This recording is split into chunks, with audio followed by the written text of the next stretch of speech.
In tonight's headlines, Restore Belize discusses its Steelpan program. We learn about the role of the Belize Intellectual Property Office, and the GOB prepares for a second road safety project. These stories and more on this week's edition of Belize Now. Thanks for joining us on this Friday, April 20th, 2018. I am Erin Guzman. Under the United Nations Convention on the Rights of the Child, children have the right to freedom of expression and the right to play and have fun. These rights are championed through the Restore Belize Steelpan program, which is supported by UNICEF. Our Belize Now team traveled to Belize City to learn more about the program.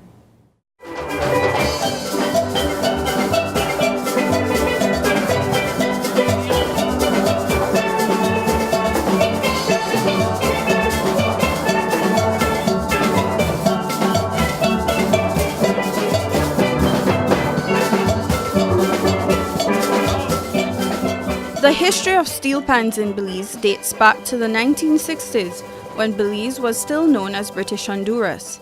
After returning from studies in the Caribbean, a young Dr. Lennox Pike and Dr. Colville Young, now Belize's Governor General, introduced the instrument to Belize. Dr. Pike eventually led Belize's first steel band, the All Stars.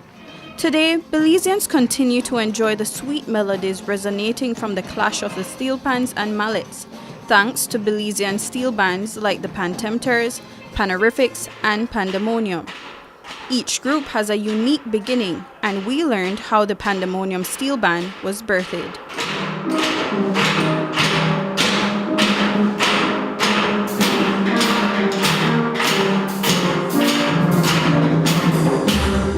Through the efforts of Restore Belize, on which we were supposed to teach steel pan classes to children in the Yaba era, which was the target era that we started to work with. Hence, in December 2013, free steel pan classes started. Basically, those free classes led to children from mainly neighborhoods that are highly impacted by crime, poor neighborhoods, poor infrastructure. These children started to learn steel pan, led by the person that was hired by Niche, Mr. Alex Evans. And basically, by the time Panyard came around in September of 2014, with a couple of veteran musicians, the Pandemonium steel band was born. Initially, the classes were open to all, but Bradley says they quickly noticed that they were not attracting their target population and changed their recruitment strategy. So what we've started to do is to go to schools like Anglican Cathedral College, West, we want to go to Excelsior, Wilnizaraga High School and recruit children. And what we do is we have them fill out a registration form saying, why do you want to join the band? Why do you want to be a member of the band? And children put things like, I like music, I play pan because if I stay home I might get into trouble, I might be on the streets. And so that's basically the way we recruit. And the program provides, through the assistance from UNICEF, we pay transportation, because some of these children, because of the neighborhoods they come from, you have to pass other gang areas to get home. So we provide the taxis so that the children can get home to places like Jane Osha Boulevard, Farbage Road, Lake Independence area. We provide refreshments and food whenever they go to events that they're invited. We also provide the uniforms for the children, and we also pay teachers to teach the children. Like the steel pan, Pandemonium's musical director hails from Trinidad and Tobago, where the steel pan is the national instrument. Joseph Ward spoke to us about his role. We teach them the steel pan because the program focuses on beat a pan, not a man, that's the slogan, right? But we also do a lot of music literacy. Like I've started teaching them to read music, and so they could be musicians and form a future and a career based on music. Having taken on his new task just over 6 months ago, Ward told us what the experience has been like. I came here not knowing what to expect, but after meeting these kids and seeing how enthusiastic they are about learning music and performing on the Steelpan, it has been a real joy for me to work with them. I have seen angry kids, depressed kids, negative attitudes, and I have seen them transform when they have started to learn a new piece of music. Like, all the anger is gone. You just see children, they get playful, they're happy, they're excited about what they are doing. So it has been a tremendous thing to see. The excitement is contagious. So as they get excited, I get excited as well. So it's like, yes, we're going out there and we're going to have fun. You know, just to build their morale and the way they view life. So it's really, really nice. Alison Marin is a parent to 4 band members enrolled in the program. She shared with us how they got involved and her thoughts about the program. I came the first time when they were just auditioning for the summer, and from there they just hit the notes and they said, well, Mom, we like it, and I just let them continue. They have been in here about 4 years and it's a good program for them. They learn self-control, how to manage their time well, and how to beat Steelpan. I think it's a good program because the leaders are very positive and they help. They are like a mentor, a tutor, everything in one. As its history reveals, the Steelpan was used as a form of cultural self-expression for those who face difficult social and economic conditions, similar to that of some of the young people in the Pandemonium Steel Band. Here's what they told us. I didn't have a band for 3 years, and the experience to me good because it helped keep me off of the street and things like that. I get to meet a lot of new people, a lot of fun people, and have very fun experience in this band. I feel very good because not many people know music all that good, so I feel good that I have the talent and the skill to do it and learn it and make it very well. And behind every successful program, there are supportive partners, and the same is true for the Restore Belize Steelpan program. The commitment of the parents has gone a long way because it really takes a lot of effort to get your children back and forth to practice. Like I said, the taxi made it easier, but in addition to that, I would say the caliber of music teacher is the caliber of teacher, is the commitment of the teachers that has really led to the good quality of the music that comes out of the band members. And we have to see the commitment of UNICEF of steadily providing funds on an annual basis and the support I get as the program officer from my director. Of course, I have to mention Niche because they provided the initial teacher, Mr. Evans, and I say, like I said, they are very supportive whenever we call on them. I believe this has all contributed to the success of the Pandemonium Steel Band. It's a real team effort. Since its inception in 2013, the program has impacted over 50 young men and women, continuing to champion its tagline, Beat a Pan, Not a Man. For Belize Now, I am Janelle Mencius.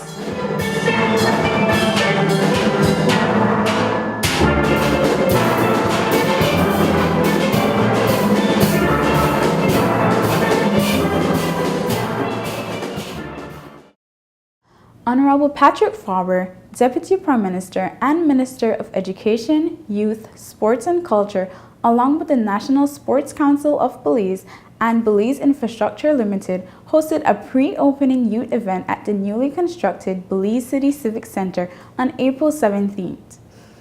The building was filled with excited youngsters from high schools all over Belize City who were reminded in remarks that they too were kept in mind when the new Civic Center was being developed. This afternoon is about putting into action what we have been saying, that the Belize Civic Center is for the people of Belize, and as Ms. Guy said, what better way to start than to start with showing you, the young people, that this wonderful, very expensive facility belongs to you for your use and enjoyment. We wanted an opportunity to test the facilities even before they are officially open. As you may have heard by now, we intend to do the official opening of the Civic Center on April 30th. That is a Monday night, and as all Belizeans know, the Tuesday is the May 1st holiday. So we are expecting a grand event on that occasion. This is a facility that will be used by everybody. We are starting on the right foot with the young people of our secondary schools on this occasion.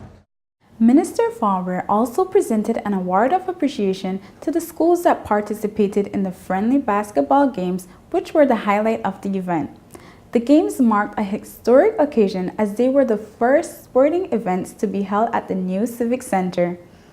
The minister also announced that the Civic Center will be used for a special event for teachers to celebrate Teachers' Day next month. We'll have more stories after the break. Stay with us.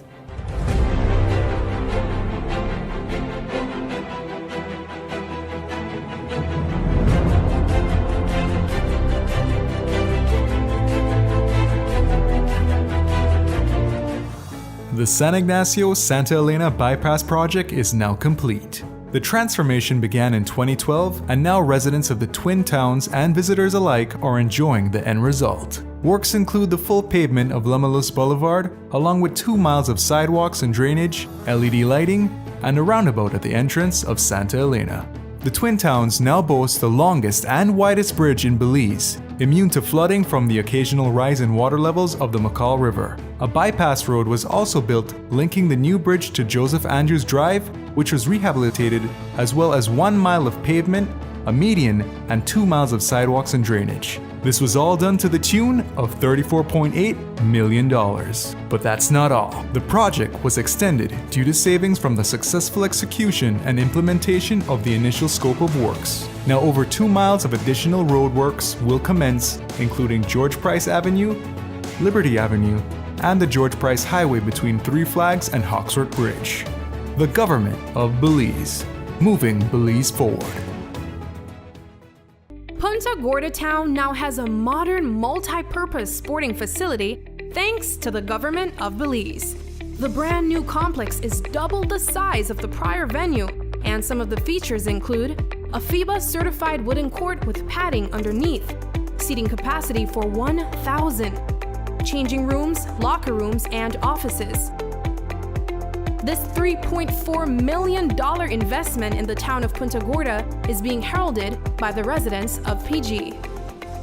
I feel very excited because this is first time a port like this is built in PG.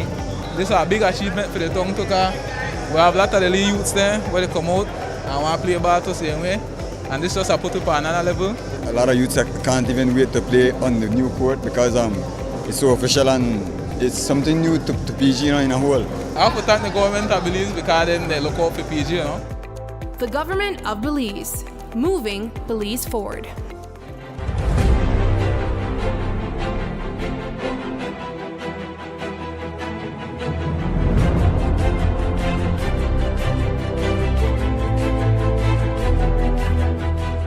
Throughout this month, the Belize Intellectual Property Office, BELIPO, has been on a mission to educate the Belizean public on the importance of intellectual property protection.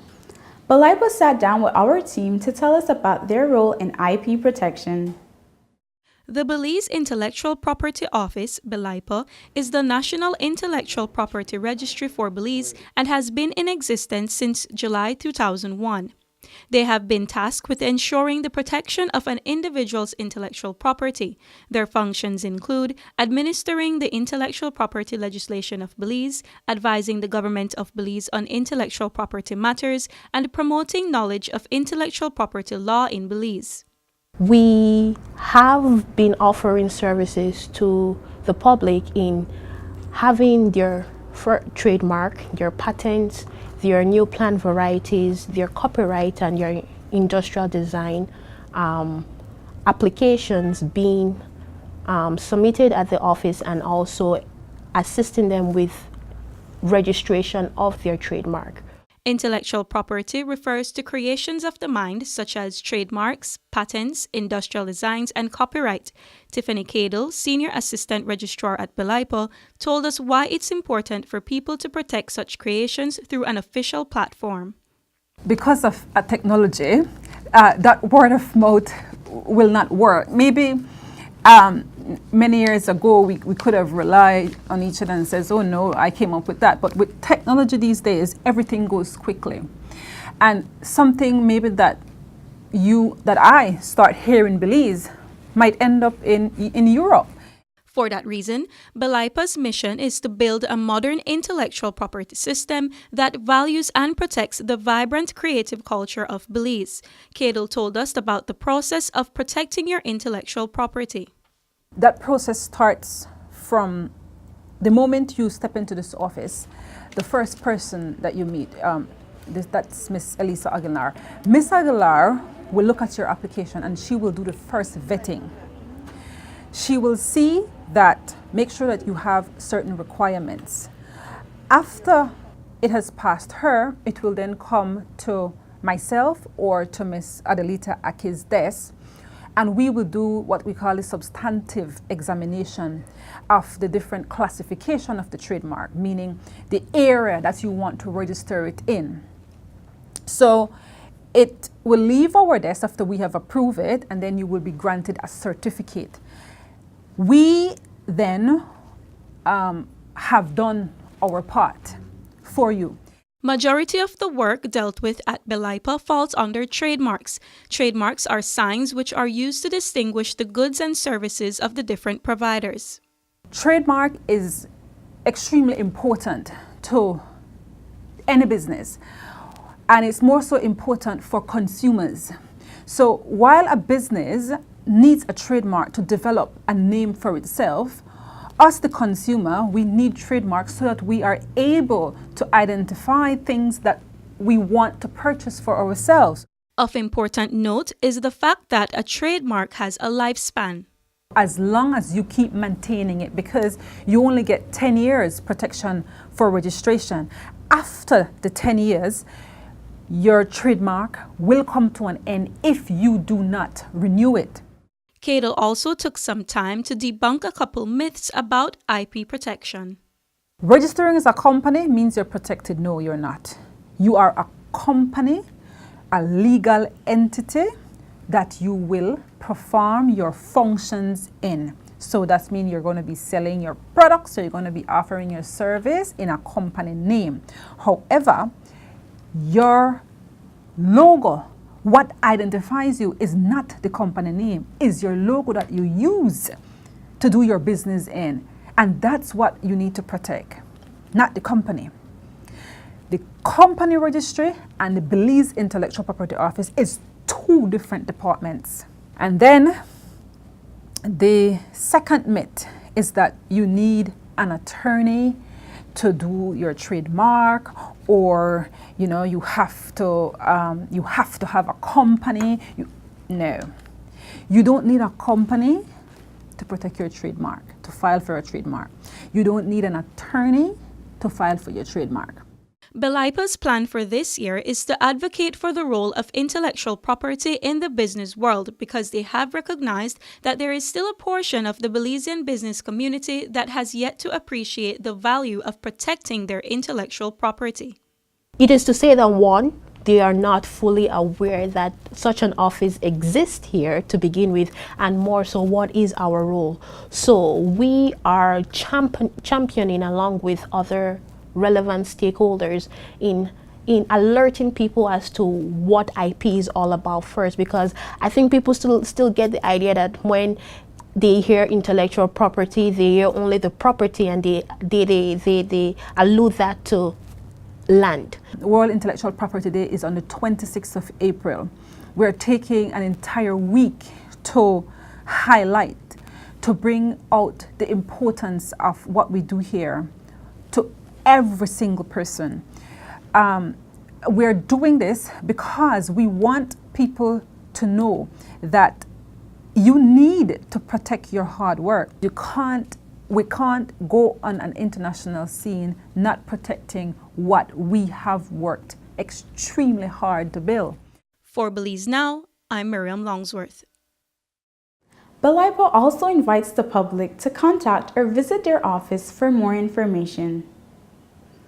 The Ministry of Local Government and Rural Development today concluded a training on the fundamentals of drilling, which began on Monday, April 16th. The training included participants from various government ministries as well as private drillers. Rural Development Coordinator Ernest Banner told us more. It's the second workshop we are having for drillers. We are looking at putting standards for drillers, because people just go out there and drill. We don't have standards.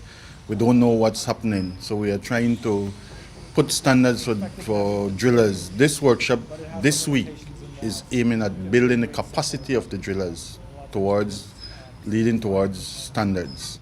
Banner explained the objectives of the training, which included both practical and theoretical lessons. We want to build the capacity of the drillers in terms of the different techniques used in drilling. We want to build their capacity in terms of mud drilling especially, and all the other aspects of maintaining a well, disinfecting a well, developing a well, all the different aspects of well drilling.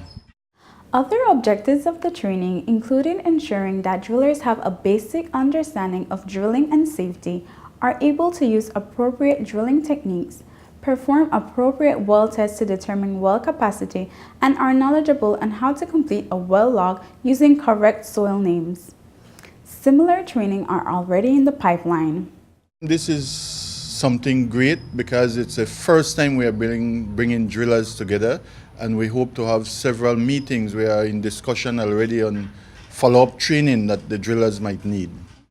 Participants were awarded certificates of achievement upon completion of the training.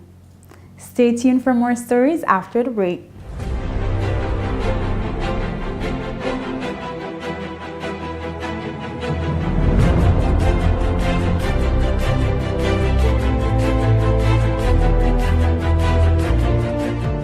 Residents of Dangriga now have their very own brand new modernized multi-purpose complex, compliments of the government of Belize. This $3.5 million investment in the cultural capital will host sporting events, cultural events, and shows, and can double as a hurricane shelter. Features include seating for 1,000, a fully FIBA certified wooden court, locker rooms with full bathrooms, a stage and changing rooms backstage, concession stands, office space, and ample parking. The government of Belize, moving Belize forward. A high school basketball showcase took center stage at the first ever event to take place in the historic state-of-the-art Belize City Civic Center. Thanks to the government of Belize, Belizeans now have a massive modern entertainment and convention facility to be utilized by all sectors of society. I have gone on record to say as well that Teachers' Day this year, which will come in next month of May, will also be here in the Belize Civic Center. All 5,000, almost 6,000 teachers strong will converge here in the Belize Civic Center for a massive event. There is no other place in this country that can hold the kinds of numbers that the Belize Civic Center can hold. Government of Belize, moving Belize forward.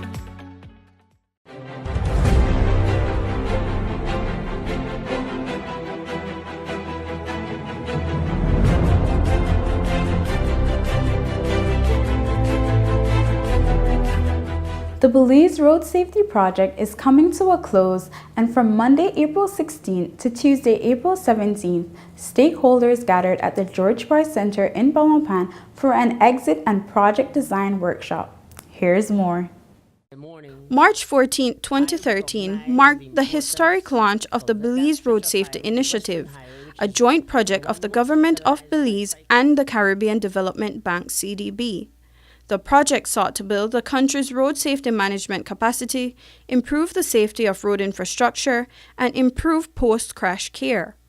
Additionally, the project included an educational component aimed at promoting improved awareness among motorists in hope of changing the behavior of road users and improving the enforcement of traffic laws.